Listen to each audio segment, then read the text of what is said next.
Sir, Bihar की राजनीति जिस तरीके से उथल पुथल दे रहा है, उस पे आपका क्या योगदान रहा? मैं तो 16 वर्षों से जेल में था। सब देख रहे थे, मंजर शांत था।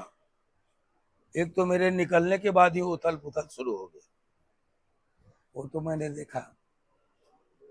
तो आप सब इसके गवाह हैं। अब मैं तो कोई अभी फैसला लिया नहीं था।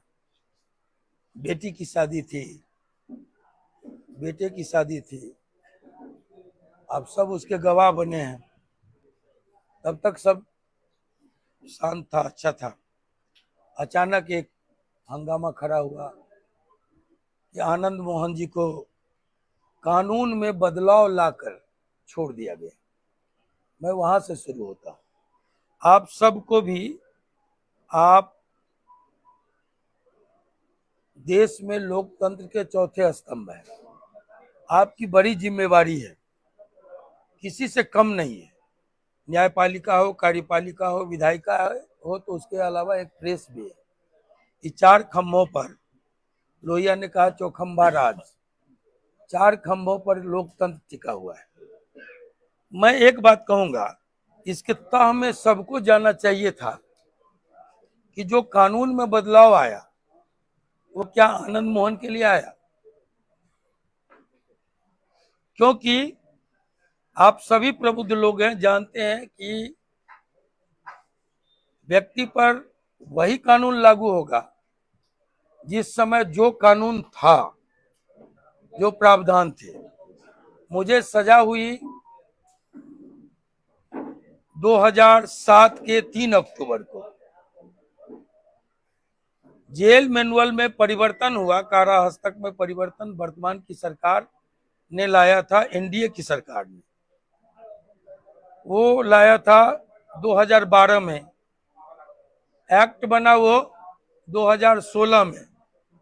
तो आप समझ सकते हैं कि जिस व्यक्ति को सजा हुई 2007 में, उस पर 16 का कानून लागू नहीं होगा। लेकिन इतना बड़ा हंगामा हुआ कि मैं कुछ नहीं, चुपचाप हंस रहा था। जब मेरी बारी आएगी तो हम लोगों को बताएंगे। आज आपने पूछ दिया, तो आज अमित शाह जी एक कानून लाए हैं, उसमें जिक्र मेरा भी उन्होंने किया कि बिहार में रसूखदार लोगों को छोड़ दिया गया, इसलिए जो आजीवन कारावास होगा उस मामले में स्टेट को राइट होगा 7 साल ही छूट देने का। बिहार सरकार कितनी छूट दे रही थी आजीवन में? 6 साल। अमित शाह जी के अनुसार अब वो हो गया 7 साल। तो हमको 13 साल पर छूट जाना चाहिए, हम 16 साल के बाद छूटे हैं। तो ये जो चिल्को मचा कानून में परिवर्तन, तो कानून में अगर परिवर्तन लाया तो 28 लोग छूटे, 1 लोग मृतक थे, 27 लोग छूटे, 11वां नंबर मेरा भी था। लेकिन मैं फिर कह रहा हूं, वो कानून मुझ पर लागू होता ही नहीं था, इसलिए कि मुझे सजा मिली 3 अक्टूबर 2007 को। कानून बनाया गया 2012 में, उसको एक्ट बनाया गया, अधिनियम बनाया गया 16 में, तो 7 पर कैसे लागू हो? अब आगे बताएं। वर्तमान जो परिवेश चल रहा है सर राजनीति का, उस पर आप क्या कहना चाहेंगे? वर्तमान में तो अभी आप देख रहे हैं इंडिया और एनडीए चल रहा है। अभी मोहन भागवत जी का एक बयान आया कि भारत का सही नाम भारत ही है। तो वो तो अभी जो स्थिति कभी ईरान में खुमैनी साहब की थी धर्मगुरु के नाते, आज वही स्थिति मोहन भागवत जी की है। जैसे ही हमने दिल्ली में सुना, हम दिल्ली में थे, कि इंडिया नहीं भारत, हमने कहा कि अब ये भारत इंडिया का नाम बदला जाएगा। फिर लोगों से, आप लोगों के माध्यम से और बाजार में बहुत जोरों की चर्चा है। ये जो सत्र लाया गया है उसमें वन नेशन वन इलेक्शन, पहले ये चर्चा थी। अब ये चर्चा है कि इसमें भारत का नाम, इंडिया का नाम भारत किया जाएगा। नहीं, वो इंडिया हटाया जाएगा, सिर्फ भारत रखा जाएगा। मैं एक बात कहूं कि हम चेंज लाए, बदलाव नियति है, जितना बदलाव आवे सही दिशा में बदलाव आए अच्छा है, लेकिन ये नाम बदलने से बहुत कुछ नहीं मिल जाता है, हासिल हो जाता है। कभी जो लोग कहते हो अंग्रेजी का नाम है, अंग्रेजों का नियम दिया हुआ नाम है, उनसे मैं कहूंगा कि अगर इंडिया, उसका एक एक शब्द का क्या अर्थ है वो आप लोग ज्यादा जानेंगे हमसे। मैं तो अभी उसमें माथापच्ची भी नहीं किया, इंडिया क्यों नाम रखा है अपोजिशन के लोगों ने अपने गठबंधन का। लेकिन उसके विपरीत जो एनडीए बना है उसका अंग्रेजी नाम है नेशनल डेमोक्रेटिक अलायंस, वो भी अंग्रेजी नाम है। तो नाम बदलने वालों को इस पर भी ध्यान देना चाहिए। दूसरी बात कि हम कहाँ कहाँ बदलेंगे, president of India, reserve bank of India, आपने कुछ कार्यक्रम चलाए, make in India, startup India, signing India, digital India, पता नहीं क्या क्या सब, तो कितने नाम चेंज किए जाएंगे। ये बहुत सुखद स्थिति नहीं है। मैं ऐसा मानता हूं कि जो अंग्रेजी में लोग इंडिया कहते थे और हिंदी में उसी को लोग भारत कहते थे, पता नहीं क्या ये लोग चाहते हैं। दूसरी बात की कहा वन नेशन वन इलेक्शन, विविधता में एकता हमारी भारत की मूल आत्मा है। यहाँ हजारों जातियां हैं, यहाँ दर्जनों धर्म हैं, सैकड़ों भाषाएं हैं, हजारों बोलियां हैं, हमारी संस्कृति अलग है, हजारों परंपराएं हैं, सभी और सबको मिला के ये हिंदुस्तान है, भारत है, इंडिया है, जो कह लीजिए। ये वो गुलशन है जिसमें गेंदा भी है, गुलदौदी भी है, चंपा भी है, चमेली भी है, गुलाब भी है, अड़हुल भी है, धतूर भी है। अब सबको काट के और सिर्फ गुलाब को खिलने की इजाजत दी जाए, सारी फसलों को खत्म करके सिर्फ गेहूं को उपजाने की इजाजत दी जाए, सारी भाषा को, सारी परंपराओं को, विरासत को, संस्कृतियों को खत्म करके हम कहें कि one nation one religion, one nation one election, तो आप ऐसा कीजिए ना, तो मुखिया, सरपंच, पंचायत समिति, वार्ड कमिश्नर, राष्ट्रपति, प्रधानमंत्री सबको एक बार करा लीजिए, हम लोग तैयार हैं। अगर ये संभव है तो हम लोग तैयार हैं, तैयार होना चाहिए। पैसा कम खर्च होगा, एक बार चुनाव हो जाएगा। उदयनिधि स्टालिन का सनातन धर्म को लेकर जो बयान आया, उसके बाद आज जगदानंद सिंह ने भी कह दिया कि जो धर्म, वर्ग और जाति में बांटता हो वह धर्म नहीं है, और सनातन पर उन्होंने फिर टिप्पणी की। देखिए, एक बात मैं कहूं, धर्म की परिभाषा व्यापक है। धर्म कहते हैं कि सैनिक का धर्म है सीमा पर शहादत देना, बॉर्डर की हिफाजत करना। किसान का धर्म है खेती करना, लोगों का पेट पालना। व्यवसायियों का धर्म है विनिमय करना, एक सामान यहाँ से उठाए वहां दिए, अच्छा व्यापार। उसी तरह राजनीति का धर्म है कि आप कुशल शासन दीजिए, अच्छी व्यवस्था दीजिए, कानून लाइन ऑर्डर दीजिए। धर्म की का भी धर्म है, और वो धर्म है कि गिरतों को उठाना, पद दलितों को गले लगाना, और धर्म के व्यापक, जहां पर हम अन्याय हो रहा है तो अधर्म है, सत्य के लिए लड़ रहे हैं तो धर्म है। धर्म की व्यापक परिभाषा है। धर्म सिर्फ भजन नहीं है, धर्म सिर्फ कीर्तन नहीं है। धर्म का मतलब ये भी नहीं कि सिर्फ चंदन लगा लिए, टीका लगा लिए, चाहे ये रुद्राक्ष पहन लिए, ये धर्म है। धर्म का मतलब ये नहीं कि जाली टोपी पहन लिए, मस्जिद में अजान पढ़ दिए तो वही धर्म हो गया। धर्म है मुसल्लम ईमान।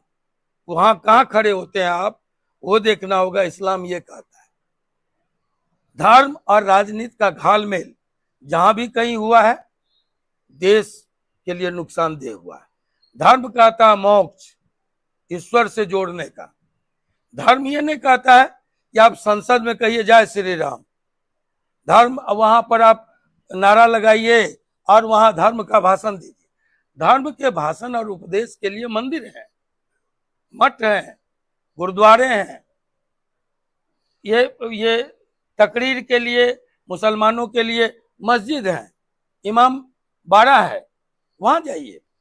लेकिन आज ये जो धर्म का घालमेल किया जा रहा है, ये खतरनाक है। डॉक्टर लोहिया ने कहा कि धर्म दीर्घकालीन राजनीति है और राजनीति अल्पकालीन धर्म है। लेकिन हम अब भगवान जी को, राम जी को लगा दें वोट मांगने के लिए। अब कलाम साहब ने सूत्र दिया, इसरो के वैज्ञानिकों ने मेहनत की। अब जब चांद पर लोग गए तो कहा वहां शिव केंद्र बना दो। भाई शिव केंद्र चांद पर क्यों बना रहे? मानसरोवर बंधक है, कैलाश शिव जी का स्थान है। जरा आप हिम्मत करें, चीन से या तो कूटनीतिक स्तर पर बातचीत से, या फिर नहीं मांगे तो आंख दिखा के मानसरोवर कब्जा कीजिए। शिव केंद्र तो है पर परमानेंट, शिव का आवास है। वहां तो कलाम साहब का नाम रख देते तो बेहतर होता। ये जो घालमेल है, इसके खिलाफ आज न कल जिस भी भाषा में हो लोगों को बोलना पड़ेगा। अब मैं एक बात उठाऊं आपके बीच कि राजे रजवाड़े खत्म कर दिए गए। मैं अभी बोला राजतंत्र खत्म हो गया, अंग्रेजों को हमने खदेड़ दिया। जो पॉलिटिकल पार्टियां हैं अगर अपने अंदर चुनाव न कराए तो संस्था अवैध है। तो नागपुर की संस्था में आज तक चुनाव क्यों नहीं हुआ? 77 वर्ष की आजादी के बाद, इस देश में लोकतंत्र के बाद नागपुर में चुनाव क्यों नहीं हो रहा है? एक बड़ा सवाल है। आज न कल लोग इस सवाल को उठाएंगे। ये अब वो जमाना नहीं है, बहुत डिजिटल जमाना है। सारे RTI लगाते हैं लोग, एक से एक बातें आ जाती है। जमाना एडवांस हो गया। दूसरे को आप चुनाव का उपदेश दीजिए। अब परोक्ष रूप से आप दिल्ली के पर रायसीना पर आज कहता परिवारवाद बहुत खराब चीज है। हम पर भी लांछन लगता है कि पत्नी भी MP थी, MLA थी, बेटा भी MLA है, आनंद मोहन भी MLA MP रहे। लेकिन मैं कहता हूं इस देश में अगर कोई परिवारवाद है जिसका पूरी रायसीना की पहाड़ी पर कब्जा है, वह है संघ परिवार। राष्ट्रपति उसके, प्रधानमंत्री उसके, उपराष्ट्रपति उसके, कई प्रांतों के मुख्यमंत्री उसके। और आपको ये कौन, ओम बिरला, उसके, विभिन्न प्रांतों के राज्यपाल उसके। एक परिवार चल रहा है इस देश में, संघ परिवार। हमारा परिवारवाद नहीं है। अगर कोई व्यक्ति शासन में हो, सत्ता में हो, अपने लूले लंगड़े बकलोल ढकलोल बेटों को उठा के और सत्ता का उपयोग करके किसी के सर पर थोप दे तो उसको कहते हैं परिवारवाद। लेकिन इस देश का उदाहरण है, मेरा भी उदाहरण है। राणा सांगा लड़ा, बेटा उदय सिंह लड़ा, उनका बेटा महाराणा प्रताप लड़ा, उनका बेटा अमर सिंह लड़ा। मेरा दादा राम बहादुर बाबू, जिनको कोशिका गांधी कहते थे, वो अंग्रेजों के खिलाफ लड़ा। मेरे बड़े बाबूजी पद्मानंद सिंह ब्रह्मचारी लड़े, मेरे दूसरे दादाजी जंग बहादुर बाबू लड़े, हमारे पिताजी सच्चिदानंद बाबू लड़े, आनंद मोहन लड़ा, आप इसके गवाह हैं। और जब मैं जेल में था तो लवली आनंद भी लड़ी, जीती, और जेल में रहते चेतन आनंद भी लड़े और जीते, और इसको पब्लिक का मुहर सर्टिफिकेट लेके आया। इसको परिवारवाद नहीं कहते हैं, इसको कहते हैं संघर्षवाद। परिवारवाद इस देश में एक ही चल रहा है, वो है संघ परिवार। जहां चुनाव नहीं होता, जहां नेताओं के चुनाव में कोई लोकतंत्र नहीं है, वहां एक परिवार का लोग उठा उठा के थोपे जा रहे हैं। जहां हम अगर कोई काम करें, हम अगर चुनाव लड़ें, तो आप हमसे पूछेंगे, आयोग हमसे पूछेगा कि आपने कितना खर्च किया। लेकिन धर्म के नाम पर जितना चंदा आ रहा है, कोई ऑडिट नहीं है, कोई हिसाब नहीं है। मैंने कहा शिला पूजन के नाम पर हमारे धार्मिक आस्था का शोषण हुआ। कहा गया आप ईंट भेजिए, हम राम जन्मभूमि बनाएंगे इसी ईंट से।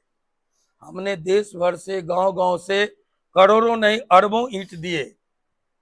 जब राजस्थान के उत्कृष्ट पत्थर से मंदिर बन रहा है राम जी का, तब मैं पूछना चाहता हूं ये धर्म के धंधेबाजों से कि वो हमारे करोड़ों अरबों ईंट कहां गए। देश जानना चाहता है। जब आपने कहा कि पटेल के साथ भेदभाव हुआ, पक्षपात हुआ, गांधी ने बड़ी नाइंसाफी की, पटेल की हम सबसे बड़ी, विश्व की सबसे बड़ी प्रतिमा बनाएंगे, और नाम दिया स्टैच्यू ऑफ यूनिटी। और कहा क्या, आप हर व्यक्ति गांव गांव से हमको लोहा दीजिए। आप गवाह हैं, लोहा भेजा गया, लोहा भेजा गया, लाखों टन लोहा गया, जितना उसमें नहीं लगना चाहिए। लेकिन मूर्ति कहां से आई? हमको कहा जाता है पटाखा, लड़ी, पेन, खिलौना चीन का मत खरीदो, लेकिन 3,500 करोड़ में स्वदेशी सरकार हमारी प्रतिमा खरीद के लाई, और वो प्रतिमा अभी है। आप लगाइए प्रतिमा, हमारा लोहा तो वापस कर दीजिए। ये लोहा कहाँ गया? पूछिए कि लोहा कहाँ गया। तो ये प्रबुद्ध लोग पूछना चाहता है। आप कह रहे हैं हमारे किसानों का कर्जा माफ नहीं होगा, हमारा सब्सिडी खत्म कर दिया गया, गैस पर अब 200 आप 900 दे दीजिए, 200 फिर आप 900 बढ़ा दीजिए, 200 दे दीजिए, माफी कर दीजिए। लेकिन तो सब माफ किया है। लेकिन मैं कहना चाहता हूं कि आप बिजली फ्री को कहिए कि लॉलीपॉप दे रहा है, ये लुटा रहा है।